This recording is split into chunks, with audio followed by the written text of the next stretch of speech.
Hello kids, हम लोग कक्षा 11वीं एनसीईआरटी रसायन विज्ञान का 7वां चैप्टर पढ़ रहे हैं साम्यावस्था। इसके पिछले 8वें वीडियो में मैंने आपको पीएच स्केल बताया है, जिसमें हमने ये देखा कि किसी द्रव का पीएच अगर 7 है तो वो न्यूट्रल है, उदासीन है, 7 से नीचे है तो अम्लीय है और 7 से ऊपर है तो क्षारीय है। ठीक है, अब हम इसको आगे बढ़ा रहे हैं। दुर्बल अम्लों के आयनन स्थिरांक की हम बात करेंगे।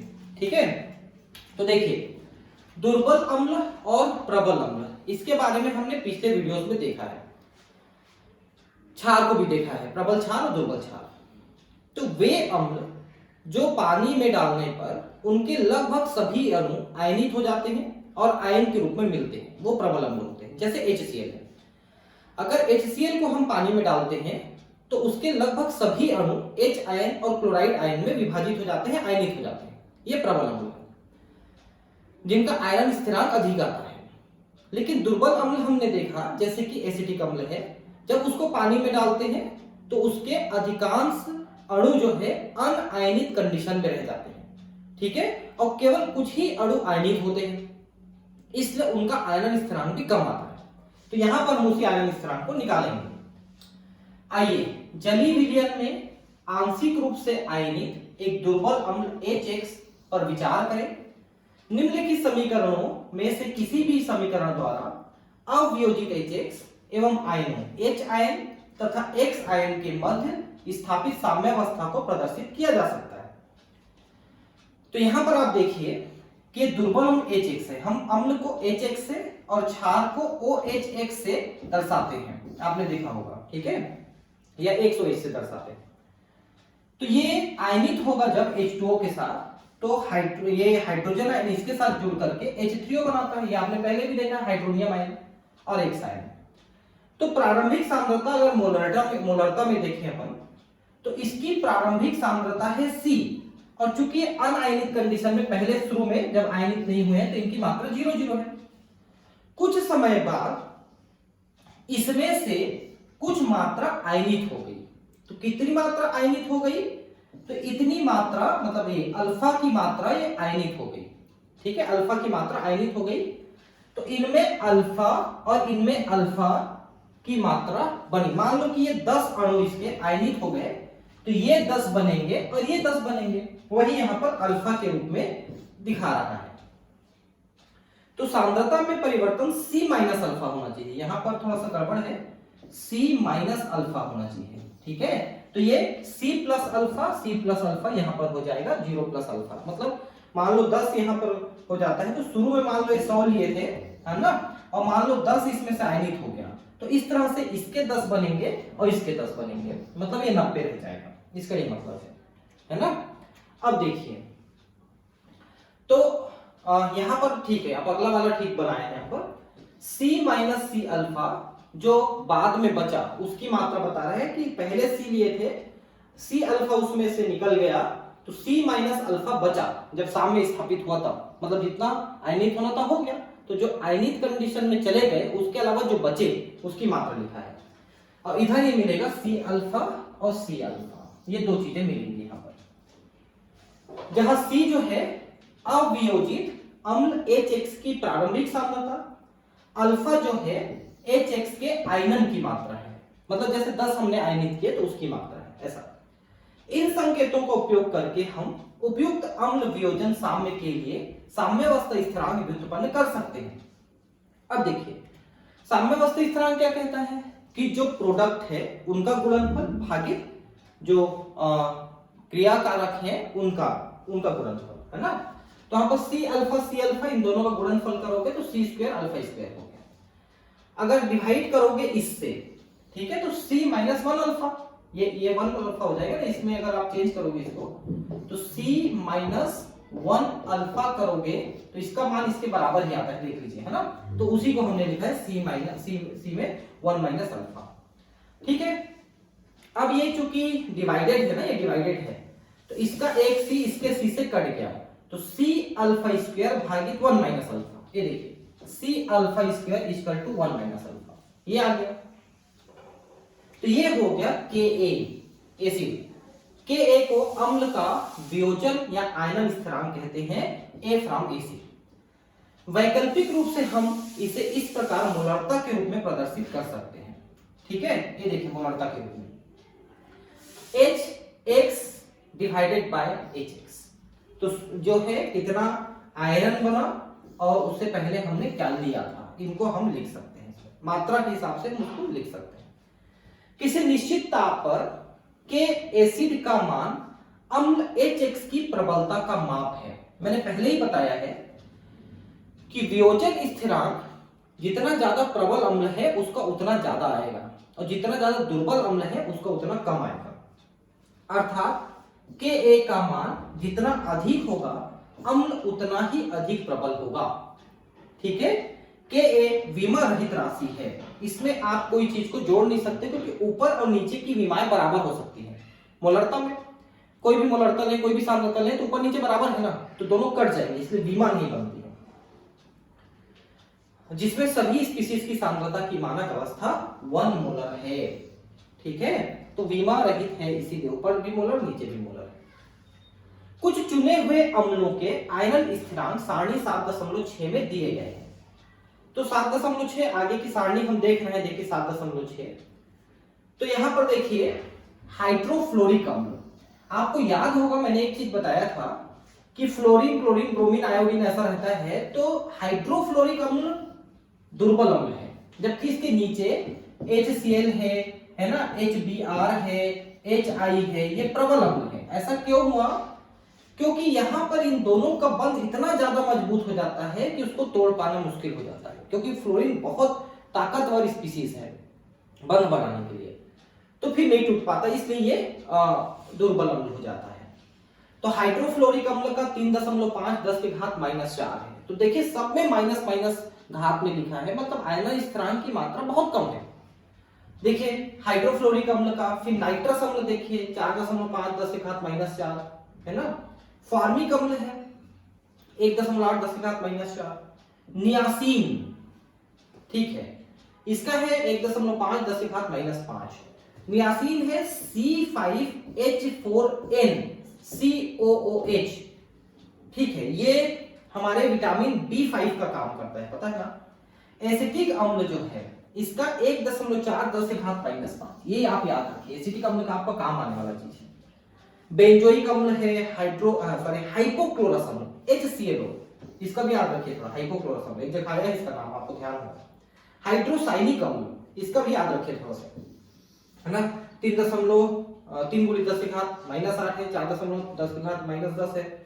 फिनॉल, ये तो बहुत इंपॉर्टेंट है, फिनॉल दुर्बल अम्ल 1.3 गुणित 10 की घात -10। पता है क्वेश्चन कैसे आता है? निम्नलिखित में से सबसे दुर्बल अम्ल को छांटिए, 4 नाम दे देगा, दुर्बल अम्ल को छांटिए, सबसे दुर्बल अम्ल को। अब अगर चार्ट याद नहीं है, आप दुर्बल अम्ल कैसे छांटेंगे? कोई भी चार्ट है, कोई भी टेबल है एनसीईआरटी में, एज इट इज रट लो, लिख लिख के रट लो, इसके अलावा कोई तरीका नहीं है। मैंने पहले ही बताया है कि आपका नीट 2 साल से जो हो रहा है 2019 2020 पूरा एनसीईआरटी से पूछा है, केमिस्ट्री में भी, बायोलॉजी में भी, और फिजिक्स में भी काफी हद तक पूछा है। फिजिक्स में आगे चलकर चालू करने वाला हूं, लेकिन मैं खुद नहीं पढ़ा पा रहा हूं, तो अपने एक मित्र को बोलने वाला हूं, ठीक है, वो पढ़ा देंगे आपको। हाइड्रोजन आयन सांद्रता के लिए पीएच मापक्रम इतना उपयोगी है कि इसे pKw के अतिरिक्त अन्य स्पीशीज एवं राशियों के लिए भी प्रयुक्त किया जाता है, क्योंकि हाइड्रोजन आयन की उपस्थिति उसकी अम्लीयता को निर्धारित करता है। अगर वो ज्यादा रहेगा तो ज्यादा अम्लीय रहेगा, कम रहेगा तो कम अम्लीय रहेगा, ठीक है। इस प्रकार pKa equal to -log Ka।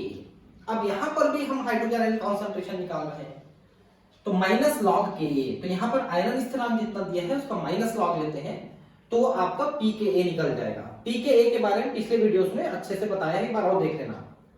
अम्ल के आयरन स्थिरांक Ka तथा प्रारंभिक सांद्रता C ज्ञात होने पर समस्त स्पीशीज की साम्य सांद्रता और अम्ल के आयरन की मात्रा से विलयन की पीएच की गणना संभव है। तो आयरन स्थिरांक आपको दे दिया और प्रारंभिक सांद्रता दे दिया, तो अंतिम सांद्रता आप निकाल सकते हो, ठीक है, और उससे फिर पीएच की गणना कर सकते हो। तो बहुत सारी चीजें हैं जिनको फार्मूले को आपको ध्यान रखना है। 7.31 का जो फार्मूला है ये आपको थोड़ा सा ध्यान रखना है, ठीक है। ये मैंने अभी आपको बताया कैसा काम करता है, क्या करता है। दुर्बल विद्युत अपघटिकी पीएच इन पदों से निकाली जा सकती है। अब दुर्बल विद्युत अपघटिकी पीएच भी क्योंकि अम्लीय है, तो अम्लीय है तो पीएच तो 7 से नीचे रहेगा, निश्चित है, लेकिन बहुत नीचे नहीं रहेगा, जैसे 6.98 ऐसा रहेगा, तो कम रहता है। ठीक है, मतलब थोड़ा सा अंतर रहता है बस। तो कैसे निकालेंगे? तो पहले में वियोजन से पूर्व उपस्थित स्पीशीज को ब्रांस्टेड लॉरी अम्ल क्षार के रूप में ज्ञात किया जाता है। ब्रांस्टेड लॉरी, आर्नियस, ब्रांस्टेड लॉरी और लुईस, तीन कांसेप्ट आपने पढ़ा है। ठीक है, तो आर्नियस में आपने क्या पढ़ा? जो हाइड्रोजन आयन देता है वो अम्ल है, जो हाइड्रोक्सिल आयन देता है वो क्षार है। ब्रांस्टेड लॉरी में आपने क्या कहा कि जो हाइड्रोजन आयन देता है वो अम्ल है, जो लेता है वो क्षार है, ऐसा हमने पढ़ा।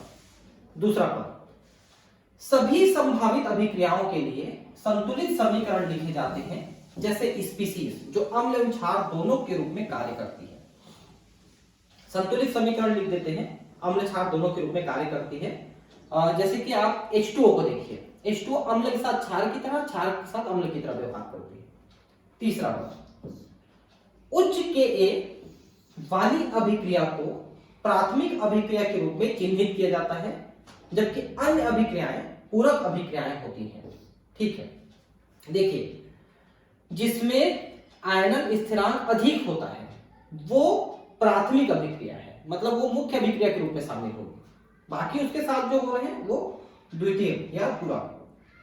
प्राथमिक अभिक्रिया की सभी स्पीशीज के निम्न मानों को समीकरण के रूप में सूचीबद्ध किया जाता है।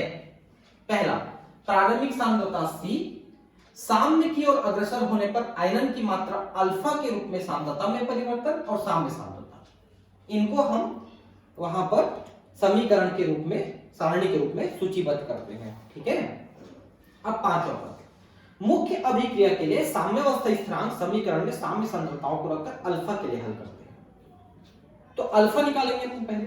ठीक है, मुख्य अभिक्रिया की स्पीशीज की सांद्रता की गणना करते हैं कि साम्यावस्था के बाद मुख्य स्पीशीज का क्या है, और पीएच की गणना उसके बाद करते हैं कि पीएच जो है लॉग हाइड्रोजन आयन की सांद्रता का माइनस लॉग। ठीक है, अब इस विधि के अनुसार हम एक क्वेश्चन यहां पर सॉल्व करते हैं, तो आपको ठीक से समझ में आएगा। ठीक है,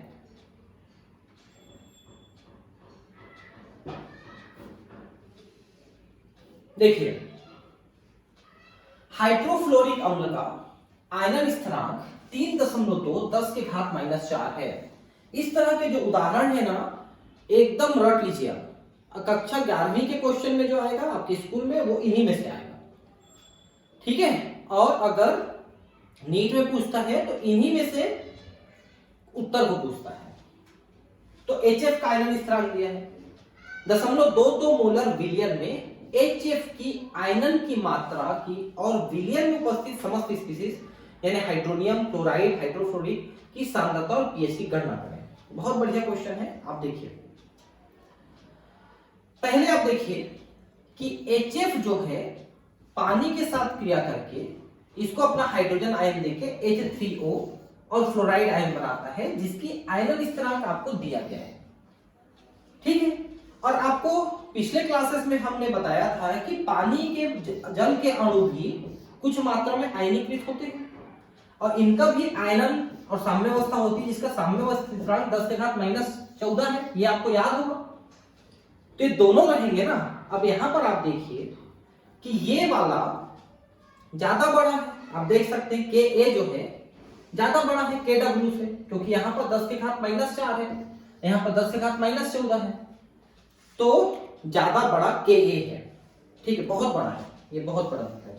ठीक है, मुख्य अभिक्रिया ये, तो मुख्य अभिक्रिया उसको लेते हैं। तो मुख्य अभिक्रिया HF, H2O, H3O और F, इसको मुख्य अभिक्रिया लेते हैं। प्रारंभिक सांद्रता कितना लिया है? 0.22, 0.02 कैसे लिखते हैं? 0.22 होना चाहिए ना, 0.02 एक्चुअली, है ना, ये 0.02 था, इसको इसने यहां पर गलत छापा है, ये भी एनसीईआरटी का एक मिस्टेक है। प्रारंभिक सांद्रता 0.02 लिया गया, जिसमें पहले ये बिल्कुल भी नहीं बने थे। ठीक है, 0.0। ठीक है, कुछ समय बाद इनमें से अल्फा की मात्रा कम हो गई और ये अल्फा बन गई। ठीक है, तो साम्य स्थिरांक स्थापित होने पर शुरुआती जो अवस्था थी उसमें से इतनी कम हो गई जितना हमने आयनित किया है। 0.02 अल्फा को आयनित कर दिया हमने, ठीक है। तो ये 0.02 अल्फा बने और ये 0.02 अल्फा बने, ठीक। अब आयनन स्थिरांक में आप रखिए तो 0.02 alpha square divided by 0.02 minus 0.02, ठीक है।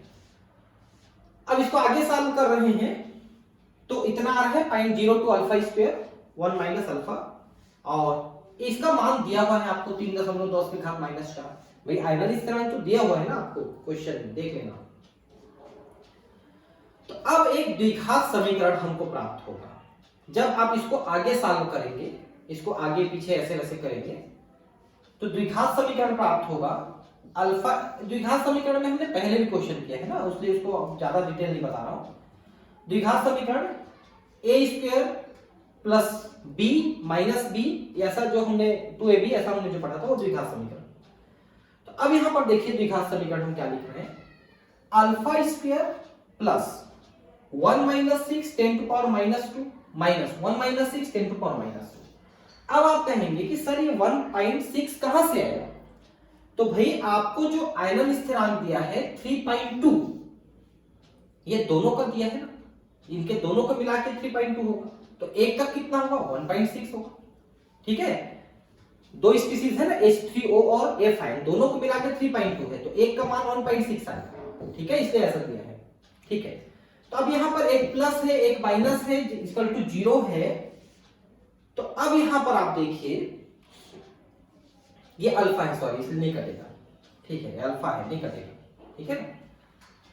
तो अब आगे इसको सॉल्व करेंगे आप इस क्वेश्चन को, तो अल्फा स्क्वायर जो आया आप इनको इस साइड में ले गए तो टोटल हो गया अल्फा इक्वल टू प्लस 0.12।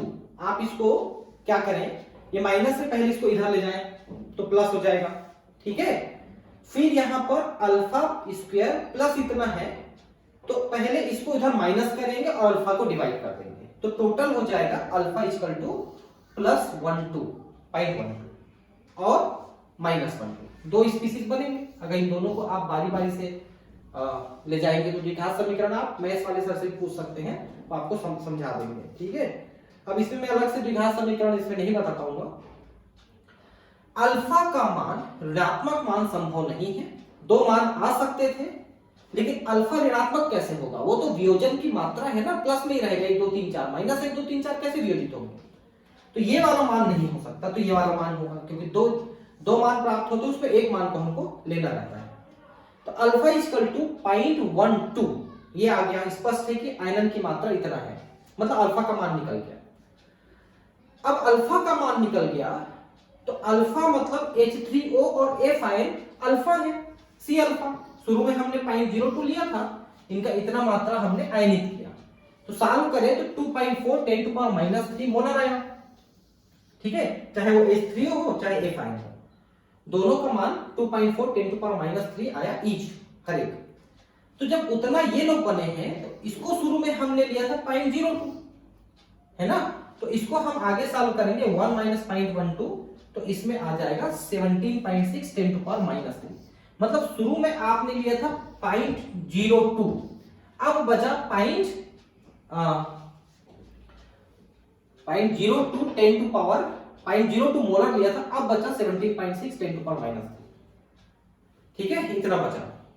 अब pH आप निकालना चाहते हैं तो pH का मान -log H आयन है, और H आयन का मान आया है इतना, ये देखिए H आयन का मान इतना है क्योंकि इतनी मात्रा बनी है उसकी, है ना। तो इसका मान जब आप log में निकालेंगे तो 2.62 आ रहा है, तो उसकी pH आएगी 2.62, जो कि अम्लीय माध्यम है, आप देख सकते हैं। हालांकि काफी है वो अम्लीय माध्यम, काफी ज्यादा अम्ल दिख रहा है आपको, ठीक है, 2.62 काफी अम्लीय है। एक और उदाहरण यहां पर हम पढ़ लेते हैं, ठीक है, लेकिन ये उदाहरण काफी लंबी है, आप देख सकते हैं, इसका जो सॉल्यूशन है काफी ज्यादा लंबा है, ठीक है। 0.1 मोलर एकल क्षारीय अम्ल का pH 4.50 है। एकल क्षारीय का मतलब एक हाइड्रोजन आयन देता है। अम्ल की क्षारीयता होती है और क्षार की अम्लीयता होती है। पता है आपको बात? हमने बात तो किया ही नहीं अभी तक असली बात को, कि अम्ल जो है जितना हाइड्रोजन आयन देता है वो उसकी क्षारीयता कहलाती है, अम्लीयता नहीं कहलाती। और जो क्षार है जितना हाइड्रोजन आयन ले सकता है वो उसकी अम्लीयता कहलाती है। ठीक है, तो एकल क्षारीय अम्ल का मतलब होता है जो एक हाइड्रोजन आयन दे सकता है, बस एक हाइड्रोजन आयन दे सकता है, उसका पीएच है 4.50.1 मोलर का। साम्यावस्था पर हाइड्रोजन आयन और जो माइनस आयन है और जो अम्ल की सांद्रता की गणना करना है, और इसका Ka और pKa के मान की भी गणना करनी है आपको। ठीक है, तो pH दिया है, pH आपका दिया है 4.50। pH का मतलब होता है माइनस लॉग H आयन। ठीक है, तो H आयन का मतलब क्या होगा कि 10 टू पावर माइनस pH। ये जरा आप सॉल्व करना समझ लीजिए कि इसको आप इधर लाना चाहते हैं, हाइड्रोजन आयन को छोड़ करके माइनस लॉग, तो लॉग का बेस 10 है ना ये, तो 10 की पावर माइनस pH हो जाएगा, ये उल्टा हो जाएगा। ठीक है, तो अब देखिए आपको दिया है 4.50। अब इसको आगे आप सॉल्व करते हैं तो आएगा 3.16 10 टू पावर माइनस 5। इसको सॉल्व करना थोड़ा डिफिकल्ट है, कभी मौका मिलेगा तो मैं आपको सॉल्व कराऊंगा, भी थोड़ा सा ज्यादा लंबा हो जाएगा। वैसे मैंने फर्स्ट चैप्टर में कुछ इस तरह के चीजें बताई है सॉल्व करके, रसायन विज्ञान की कुछ मूल अवधारणाएं। आप जाके YouTube में टाइप करना, आपको तुरंत मेरा वीडियो मिल जाएगा, पहले ही नहीं मिल जाएगा। ठीक है, तो उसके कुछ वीडियोस में मैंने इस तरह के क्वेश्चन को सॉल्व करना बताया है कि जो 10 के घात में होते हैं उनको किस तरह सॉल्व किया जाता है। ठीक है, उसको बताया मैंने, तो आप उनको भी देख लें। ठीक है, तो H आयन की मात्रा निकल गई, तो उसी के बराबर तो A माइनस आयन की मात्रा भी रहेगी, तो 3.16 10 टू पावर माइनस 5 आएगा। ठीक है, अब देखिए Ka का मतलब होता है H आयन और A आयन का गुणनफल भागित Ha। ठीक है, तो यहां पर आप देखिए ध्यान से कि साम्यावस्था में Ha की मात्रा कितनी होगी। तो शुरू में आपने 0.1 मोलर लिया था इसको, और उसमें से इतनी मात्रा निकल गई, 3.16 10 पावर माइनस 5। तो बची कितनी, ये देखो इतनी बची, 0.1 में से इतनी मात्रा निकल गई, तो लगभग उतनी ही मात्रा बची, क्योंकि बहुत कम मात्रा निकली है। ठीक है, लगभग, ये लगभग का साइन है ना। ठीक है, तो अब Ka की वैल्यू हमको निकालना है, तो ऊपर और नीचे यानी प्रोडक्ट और रिएक्टेंट का हमको भाग करना है। तो प्रोडक्ट है 3.16 10 टू पावर माइनस 5, और इन दोनों का स्क्वायर हो जाएगा गुणित करने के कारण से, और भागित करेंगे 0.1। अब इसको सॉल्व करना तो आसान है आपके लिए। 1.0 10 टू पावर माइनस 8 आ रहा है, मतलब इसका जो साम्यावस्था स्थिरांक है 1.1 into 10 टू पावर माइनस 8, काफी कम है। और इसका pKa साम्य स्थिरांक का इसका जो प्रोडक्ट है minus log 10 to power minus 8 लिखेंगे अपन, तो आ जाएगा 8। ठीक है, pKa 8000। वैकल्पिक रूप से वियोजन प्रतिशतता किसी दुर्बल अम्ल की सामर्थ्य की गणना का उपयोगी मापदंड है। भाई सीधी सी बात है, वियोजन जितना ज्यादा होगा दुर्बल अम्ल उतना प्रबल होगा, उतना सामर्थ्य उसमें आएगा। इसे इस प्रकार दिया गया है। ठीक है, तो आप देख सकते हैं, नहीं ये अगला उदाहरण आ जाएगा, तो यहीं पर समाप्त हो जाता है। ठीक है, हम तो निकाल चुके हैं यहां तक। ठीक है, तो Ha वियोजित हुआ और Ha शुरू में कितना हुआ इंटू 100%, तो उसका हमको प्रतिशतता निकल जाएगी। तो इसको हमको देखने की जरूरत नहीं है, अभी आप इतना समझिए कि कितना कितना हमको निकालने के लिए दिया है। तो Ha और H आयन, A आयन और Ha की मात्रा तो हम पहले ही निकाल चुके उसको। ठीक है, नेक्स्ट उदाहरण है यहाँ पर 0.08 मोलर हाइपोक्लोरस अम्ल HOCl की विलयन की pH की गणना कीजिए। अम्ल का आयरन स्थिरांक 2.5 10 के घात माइनस 5 है, काफी कम आयरन स्थिरांक है, मतलब इसका pH जो है बहुत नीचे नहीं जाना चाहिए। अम्ल का आयरन स्थिरांक कितना है, HOCl की विलयन प्रतिशतता भी ज्ञात करें। ठीक है, HOCl जब वियोजित होगा तो इसमें से हाइड्रोजन आयन इसमें चला जाएगा, तो OCl बचेगा, ये देखो ClO क्लोरस आयन बचेगा। ठीक है, तो शुरू में 0.08 लिए, ये जब 0 थे तब, और बाद में इनमें से कुछ मात्रा वियोजित हो गई और इसकी कुछ मात्रा बनी और इसकी कुछ मात्रा बनी, जितनी वियोजित हुई उतनी इसकी बन गई। तो बाद में कितनी बची भाई, वियोजित हुई x, मान लो 100 लिए थे, 8 मतलब 100 लिए थे, उसमें से 2 वियोजित हो गई तो 8 बचेगा ना। तो ये देखिए 0.08 लिए थे, x चला गया और ये x बनेगा। तो Ka की वैल्यू आप कैसे निकालते हैं, product minus reactant, product divided by reactant. तो पूरा करेंगे तो आ जाएगा x² divided by 0.08 minus x, ठीक है। और इसको और आगे सॉल्व करेंगे तो ये आपका आता है 2.5 10⁻⁵, क्योंकि Ka की वैल्यू आपको दिया हुआ है। ये देखिए ये Ka की वैल्यू दी हुई है, ठीक है। अब इसको आप इधर ले जाके गुणा कर दीजिए तो x² निकल गया। अब इसमें से आप x निकालना चाहते हैं तो इसका आप वर्गमूल कर दीजिए, तो वर्गमूल का मान इतना आ गया 1.41 10⁻⁵, ठीक है, वर्गमूल आ गया, ठीक है। तो H आयन आपको मिला इतना, ठीक है। तो वियोजन की प्रतिशतता कितनी हुई भाई, शुरू में आपने 0.08 लिया, उसमें से सिर्फ इतनी निकली है, इतनी 1.41 10⁻³ इतनी निकली, तो इसकी प्रतिशतता निकालनी है आपको, ठीक है।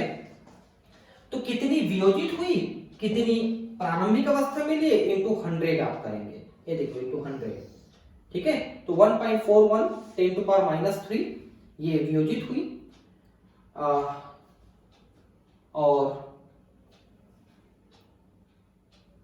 -0.8 शुरू में लिया था आपने, तो 1.76% ही वियोजित हुई है। आप जब परसेंटेज निकाल रहे हैं तो इतना, और पीएच निकालने के लिए माइनस लॉग करेंगे तो पीएच आया 2.85, हालांकि ये भी काफी नीचे ही है, काफी अम्लीय माध्यम दिख रहा है, 7 से काफी नीचे है, ठीक है। तो पीएच भी आप माइनस लॉग H आयन से कर सकते हैं, ठीक। अब इसको हम आगे पढ़ रहे हैं थोड़ा सा, ठीक है, इसको दुर्बल क्षारकों आयन, ठीक है, इसको हम अब नेक्स्ट क्लास में पढ़ते हैं, ठीक है। चलो फिर मिलते हैं अगली क्लास में, थैंक यू।